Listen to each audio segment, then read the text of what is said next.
Ukuphupha ngamanzi.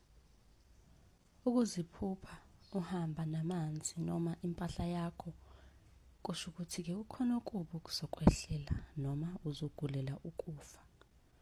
Ukuziphupha ubhukuda emanzini angcolile usuke uzokhulelwa okanye oseduzane nawe uzokhulelwa noma vele sekunjalo.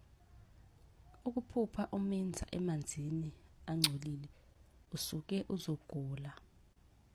Ukuphupha ukha amanzi ahlobile ugeza ubuso, ugeza izandla, ugeza izinyawo, lokho kusho inhlambuluko edingakalayo. Kanti ukuphupha umfula omuhle amanzi akhona ehlobile ubona phansi, lokho kusho ukuthi umsamo wakho muhle ngaleso sikhathi. Uma unombuzo ungabuza ku-comment, usubscribe na ku-YouTube.